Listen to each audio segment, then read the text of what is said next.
사순절 제1주. 오늘 하나님이 우리에게 주신 말씀은 사무엘상 25장 32절과 33절의 말씀입니다.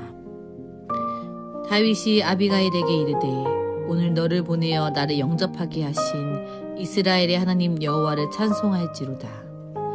또 내 지혜를 칭찬할지며 또 내게 복이 있을지로다. 오늘 내가 피를 흘릴 것과 친히 복수하는 것을 내가 막았느니라. 아멘.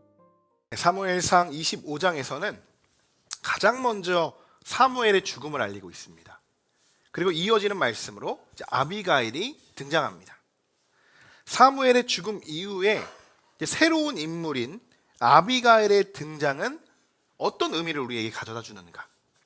또 그는 누구이고 또 오늘 다윗에게는 또 어떤 일들이 일어나는지를 오늘 25장에서 우리가 살펴볼 텐데요. 첫 번째는 아비가일. 아비가일은 누구인가입니다. 아비가일은 누구일까요? 성경에는 그를 이렇게 기록하고 있습니다. 25장 2절과 3절 말씀인데 같이 한번 읽어보겠습니다. 마온에 한 사람이 있는데 그의 생업이 갈멜에 있고 심히 부하여 양이 3,000마리요 염소가 1,000마리이므로 그가 갈멜에서 그의 양털을 깎고 있었으니 그 사람의 이름은 나발이요 그의 아내의 이름은 아비가일이라. 그 여자는 총명하고 용모가 아름다우나 남자는 완고하고 행실이 악하며 그는 갈렙 족속이었더라. 아멘. 자, 아비가일은 갈멜 사람인 나발의 아내였습니다. 아비가일은 총명하고 용모가 아름답다라고 이렇게 소개하고 있습니다. 자, 그러나 남편 나발은 굉장한 부자였어요. 심히 부자였지만 완고하고 행실이 아주 악한 사람이다 라고 이렇게 기록하고 있습니다.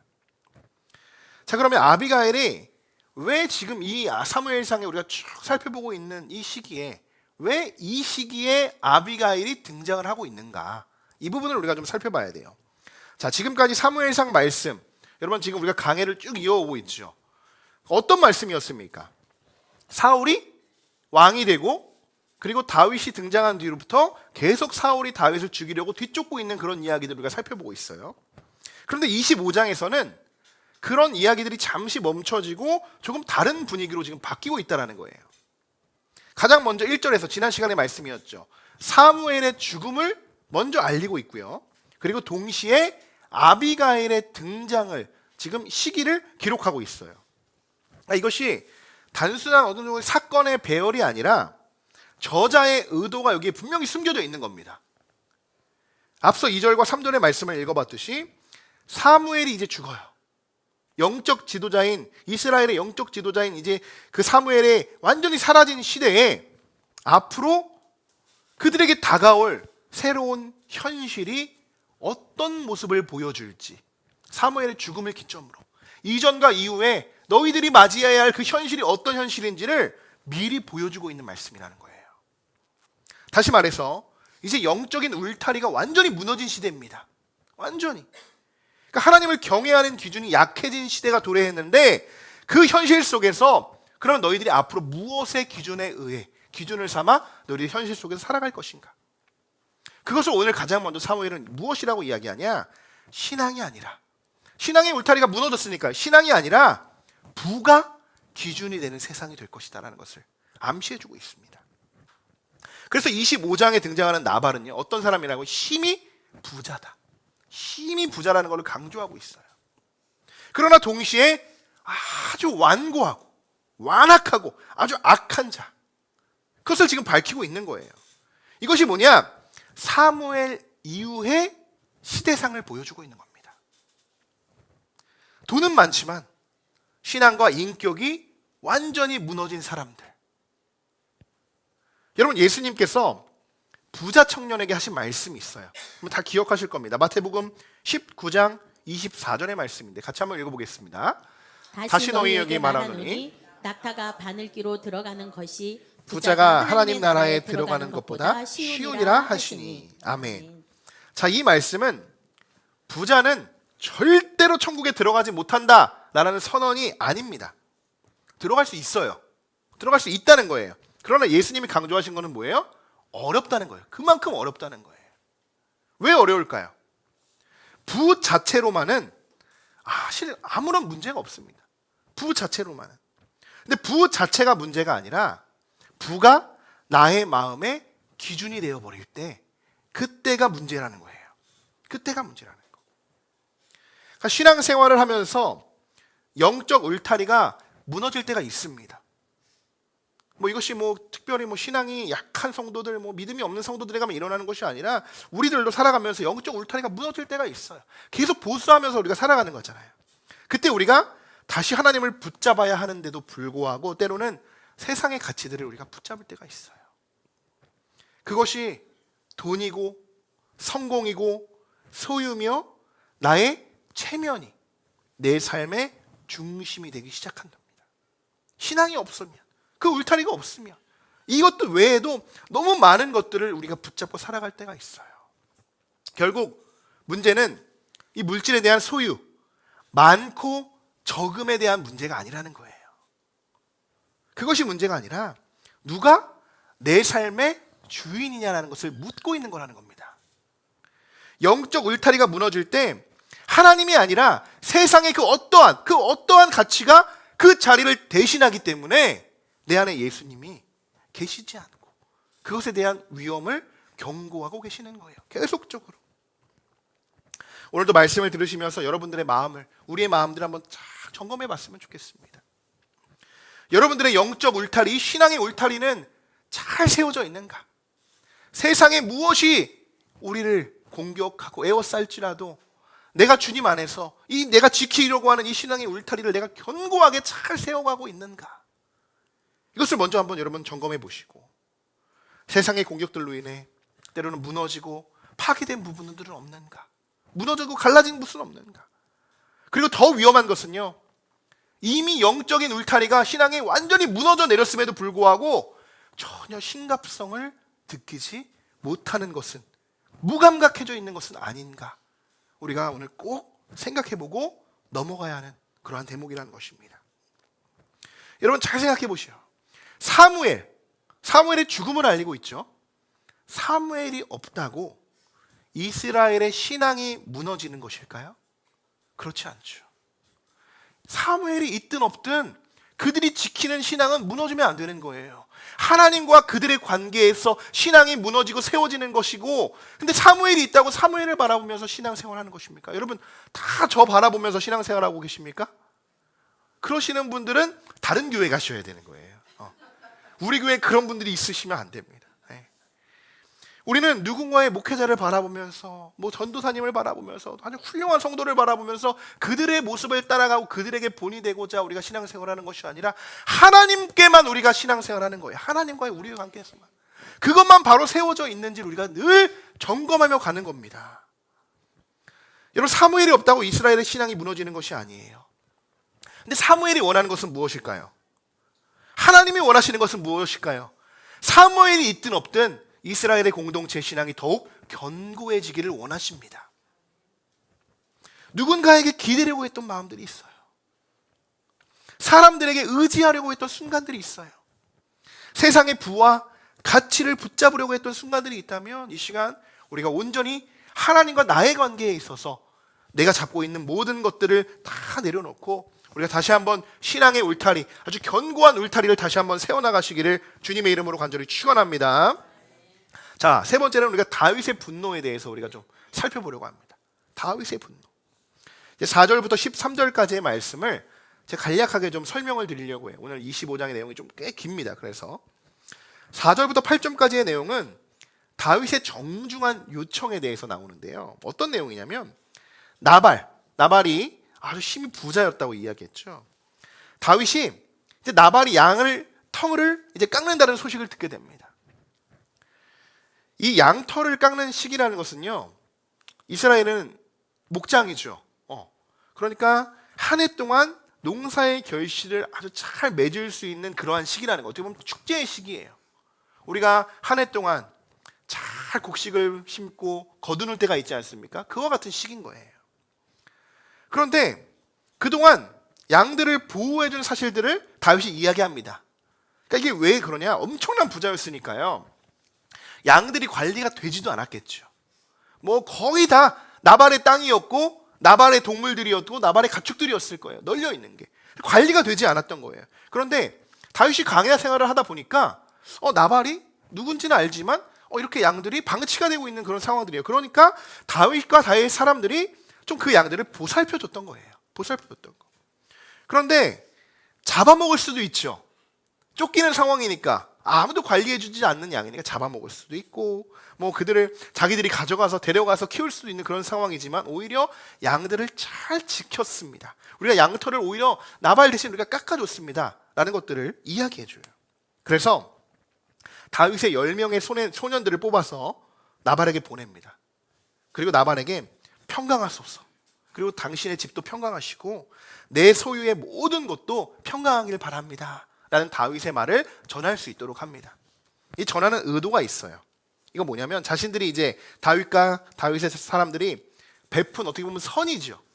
선의를 언급하면서 좋은 날에 왔으니 이제 당신의 형편대로 우리가 이렇게 좀 선의를 베풀었으니 좀 도와주십시오. 우리가 이런 환경이고 또 이렇게 어려움을 처해 있고 쫓기는 상황이니까 조금 이렇게 당신이 부하고 많이 가졌으니까 좀 이렇게 나눠주실 수 있습니까? 라고 이렇게 부탁을 하는 거예요. 부탁을. 이건 강요가 아니라 아주 예의를 갖춘 다윗의 표현입니다. 요청이에요. 자, 소년들이 그대로 전했어요. 근데 나발의 이 반응이 심상치 않아요.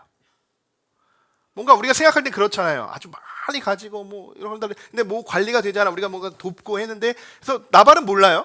근데 우리가 좀 부탁하는 거예요. 어려우니까 내가 이래서 이런 사정이니까 좀 도와주십시오라고 하면 우리의 마음은 어떻습니까? 많이 가지고 있고 또 또 부유하니까 혹시나 좀 도와주지 않을까라는 마음도 있어요. 사람이라면. 근데 나발이요 이런 이야기를 해요. 다윗이 누구냐? 다윗이 누구냐고 묻는 거예요. 이새의 아들? 그게 누군데? 그러면서 요즘은 주인에게서 도망친 종들이 얼마나 많은데 그냥 그 중에 한 명이겠지 라고 그렇게 이야기하는 거예요. 지금 다윗에게. 쉽게 말하면 나발이 다윗을 어떻게 보면 모욕하게 된다는 거예요. 모욕. 그뿐만이 아니라 내 떡, 내 물고기, 내 물, 내 고기 이러면서 완전히 자기 중심적인 태도를 보이는 거예요. 완전히 자기에 감싸주고 하나도 내어주지 않는 그러한 태도를 보여주는 거예요. 어떻게 보면 다윗에게 은혜를 받은 자잖아요. 어떻게 보면 한편으로 보면. 그런데 그는 지금 자신이 가진 것을 하나도 내어주지 않고 자신이 가진 것만 지금 붙들고 있는 거예요. 꽁꽁 붙들고 있는 거예요. 소년들이 이제 돌아옵니다. 다윗에게 돌아와서 나발에게 이렇게 우리가 선의를 했다고 이야기하고 축복하며 평강하십시오라고 이야기했는데 아니 그가 이래 우리에게 이렇게 이야기를 합니다. 이런 이야기를 듣게 되니까 다윗이 어떻게 했을까요? 완전히 다윗의 표정과 태도가 싹 돌변합니다. 지금까지 여러분 한 번도 이런 다윗의 모습을 우리가 보지 못했을 거예요. 13절 같이 한번 읽어보겠습니다. 다윗이 자기 사람들에게 이르되 너희는 각기 칼을 차라 하니 각기 칼을 차매 다윗도 자기 칼을 차고 400명가량을 데리고 올라가고 200명은 소유물 gat에 있게 하니라. 아멘. 다윗이 명령을 합니다. 이 말을 들은 즉시 명령해요. 각기 칼을 차라. 여러분 이 말이 뭡니까? 네, 나발과 지금 전쟁하겠다는 거예요. 다윗이 지금 굉장히 지금 분노한 상태예요. 굉장히. 그리고 보복을 결심하고 있죠. 여러분 지금까지 우리가 알고 있는 다윗 어떤 모습입니까? 늘 용서하는 모습이었잖아요. 용서하고 이해하고 배려하고 굴 속에 스스로 걸어 들어온 사람 어때요? 발로 한 대 걷어차고 싶지만 칼로 가서 정말 꽂고 싶지만 어때요? 그냥 살려줍니다. 그냥 살려줘요. 사울이 다윗에게 있지도 않은 소문들, 다윗이 날 죽이려고 한다는 그 소문들을 퍼뜨리고 억울한 상황에 있을 때도요 한 번도 다른 사람들의 탓을 하지 않았던 사람이 다윗이었어요. 그런데 오늘 다윗의 모습을 보십시오. 그가 언제 그랬냐는 듯 전혀 다른 사람의 모습처럼 지금 볼 수 있다는 거예요. 그리고 이전과 가장 다른 다윗의 행동에 우리가 오늘 주목해 봐야 되는데 다윗은요 왜 늘 용서하고 또 베풀고 탓하지 않고 있는지 여러분 아십니까? 다윗은 늘 자신이 무언가를 선택하기 이전에 뭐 했습니까? 하나님께 묻고 기도했어요. 지금까지 늘 그랬어요. 늘. 그런데 오늘은 좀 달라요. 아니 소년들이 나발의 말을 다윗에게 전하자마자 그 중간에 원래 하나님께 다윗이 묻고 기도하는 말씀이 있어야 되는데 없고 바로 그 즉시 다윗이 칼을 차라. 가자. 나발 공격하러 가자라고 지금 즉각 반응했다는 겁니다. 즉각 반응. 설명도 없어요. 기다림도 없어요. 그리고 그가 왜 그랬냐라고 묻지도 않아요. 기도도 없어요. 그렇게 결정한 다윗. 즉각적인 선택이었죠.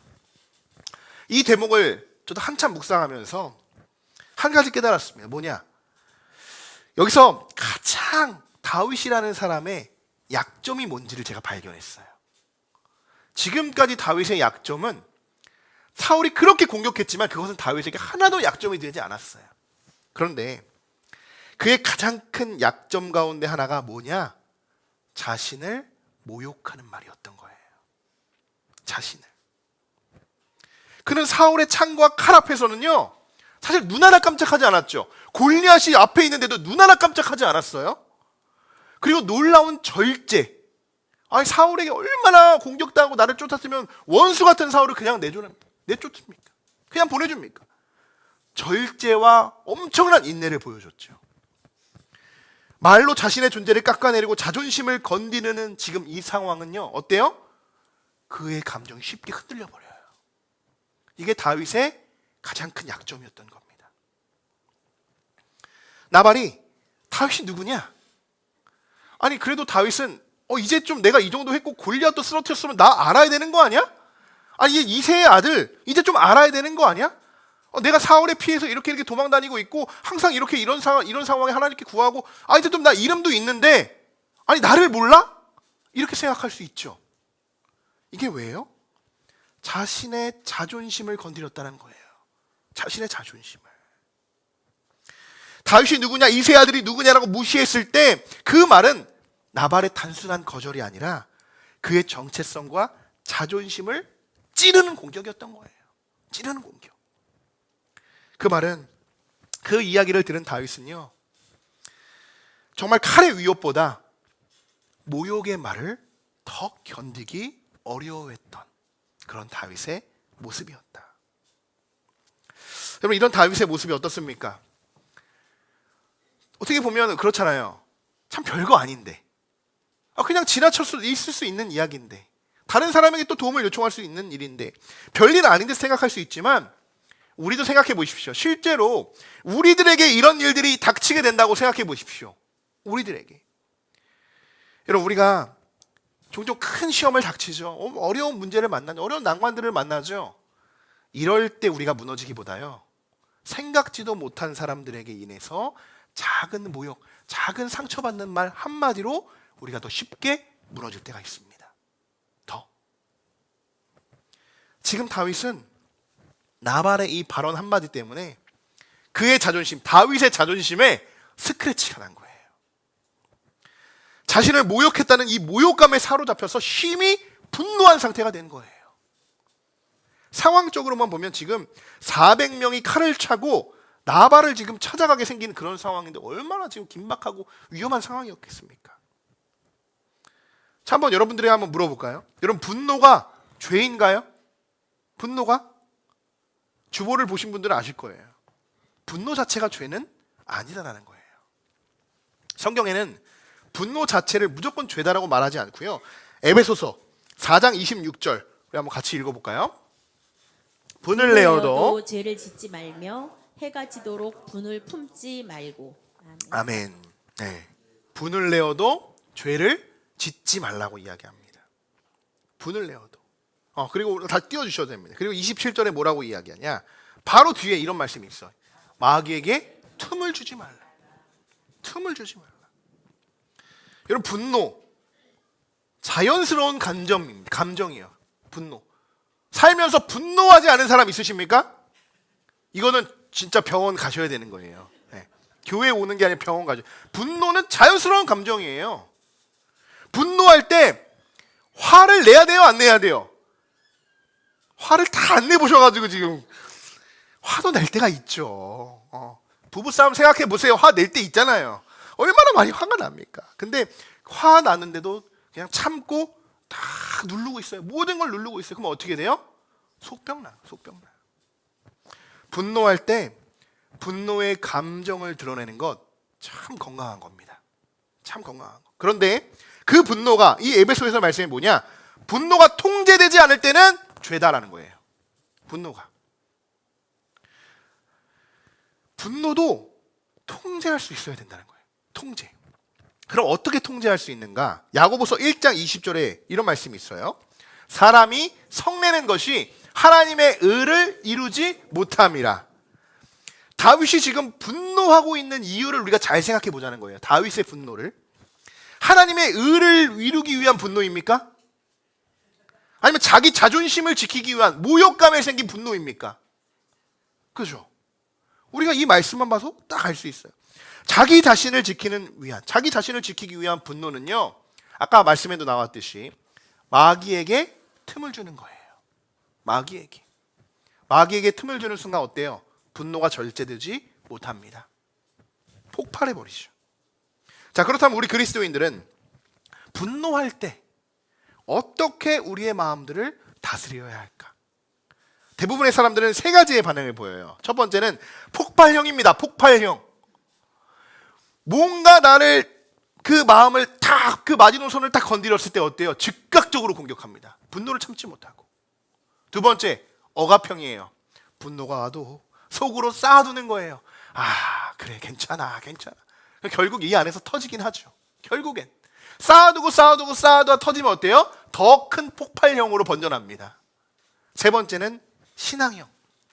이 분노까지도 하나님 앞으로 가져가는 거예요. 하나님 앞으로. 사실 지금까지의 분노는, 다윗의 분노는 신앙형이었던 거예요.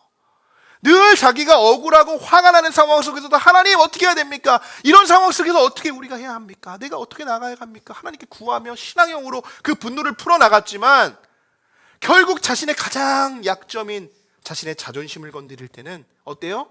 폭발형으로 우리가 뒤바뀌어 버렸던 거예요. 그 순간. 여러분, 진짜 신앙은요, 분노의 순간에서 하나님을 바라볼 수 있는 사람입니다. 로마서 12장 19절에 이렇게 기록하고 있어요. 같이 한번 읽어보겠습니다.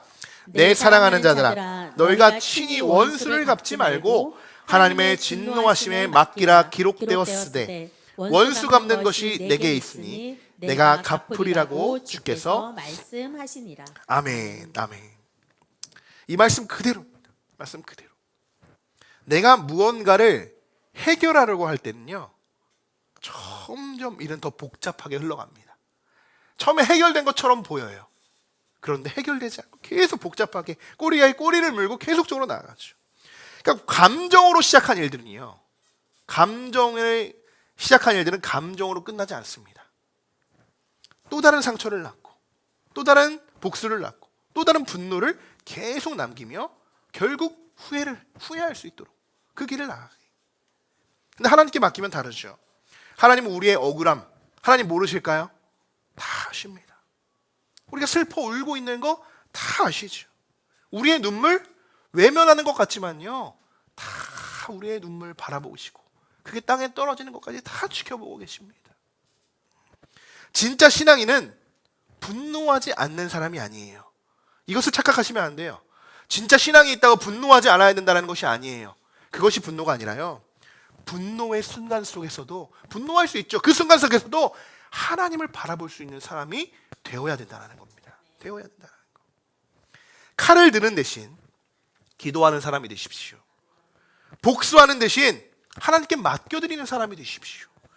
즉각 반응하는 대신 하나님을 기다리는 사람. 우리의 삶 속에 여러분 분노한 일이 있다면 칼을 찾기 전에 어떻게 하십니까? 하나님 앞에 무릎 꿇고 묻는 저와 여러분들 되시기를 주님의 이름으로 축복합니다. 로마서 12장 19절의 말씀 참 위로에 대한 말씀이죠. 그러니까 우리 보고 이 원수도 어떻게 해요? 너희들이 친히 갚을 필요가 없다라는 거예요. 그럼 어떻게 한다는 거야? 우리가 너무 억울하잖아요. 하나님 너무 미운데 이 사람 당장 내가 어떻게 그냥 지옥 밖으로라도 싶은데 하나님이 어떻게 해야 돼요? 너무 속상하죠. 그럴 때도 기다리라는 거예요. 왜? 내가 직접 그를 심판하겠다. 너가 하는 것이 아니라 내가 갚겠다. 너의 원수 내가 갚을 테니 너가 손대지 말라. 이 말은 뭡니까? 너가 손대는 순간 그것이 분노형으로 바뀌고 감정형으로 바뀌고 그것이 마귀에게 틈을 주는 순간 죄가 될 수 있으니 너는 끝까지 기도하며 하나님께서 내가 직접 심판할 것이니 건들지 마라 라고 이야기하시는 거예요. 분노한 이 다윗은 폭발형의 반응을 보이면서 즉각적으로 칼을 차고 이제 갑니다. 가요. 그러나 하나님이 다윗을 그냥 내버려 두지 않으시죠. 바로 그때 오늘의 주인공인데 이제 아비가일이 등장하는 거예요. 아비가일은 하나님의 개입이었던 겁니다. 개입. 하나님이 보내신 다윗이 달려가는 길에 브레이크였어요. 브레이크. 하나님이 세우신 그가 더 나아가지 못하도록 방어하시는 영적 울타리. 그게 아비가일의 역할이었던 겁니다. 26절 같이 한번 읽어보겠습니다. 내 주여 여호와께서 살아계심을 두고 맹세하노니 내 주도 살아계시거니와 내 주의 손으로 피를 흘려 친히 보복하시는 일을 여호와께서 막으셨으니 내 주의 원수들과 내 주를 해하려 하는 자들은 나발과 같이 되기를 원하나이다. 아멘. 네, 우리 아까 요 로마서의 말씀 그대로 이 말씀에서 지금 해석해주고 아비가일이 이야기해주고 있죠. 아비가일이 다윗에게 해주고 있는 이야기예요. 이 말이. 내 주의 손으로 피를 흘려 보복하시는 일을 어떻게 한다고? 여호와께서 막으셨다는 거예요. 그것을 다윗에게 일러주고 있는 거예요. 참 아이러니한 상황이에요. 잘못은요 나발이 다 해놓고 지금 뒷수습은 누가 하고 있어요? 아내인 아비가일이 와가지고 지금 막 다 이것저것 이야기하고 있는 거예요. 그래서 아비가일은 참 총명한 여인이고 또 아름다운 여인이고 참 지혜로운 여인이라고 이렇게 이야기하고 있는 겁니다. 사실 아비가일 어떻게 보면 아내잖아요. 남편이 완고하고 완악했던 정말 악한 그 남편의 아내였는데 아비가일도 한편으로는요 누군가의 손에 자기 남편이 죽었으면 좋겠다는 생각도 한두 번은 했을 것 같아요. 사람이라. 그렇지 않을까 생각해봤어요.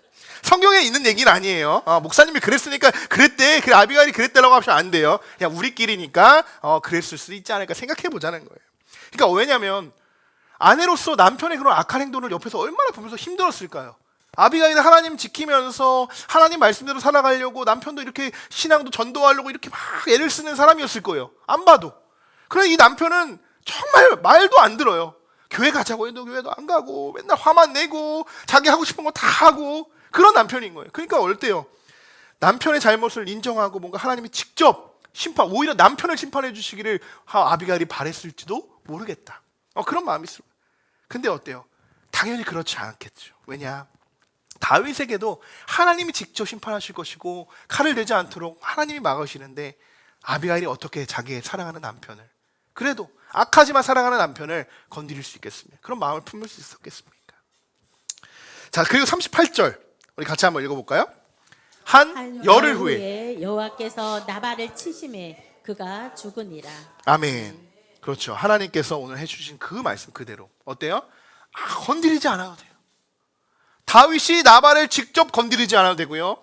아비가일이 미운 마음 품을 것도 없이요. 악한 자들은 어떻게 누가 반드시 심판하십니까?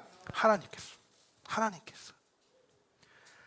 다윗은 아무것도 하지 않았어요. 정말 아비가일의 말처럼 되었죠. 하나님이 심판하셨습니다. 하나님께서.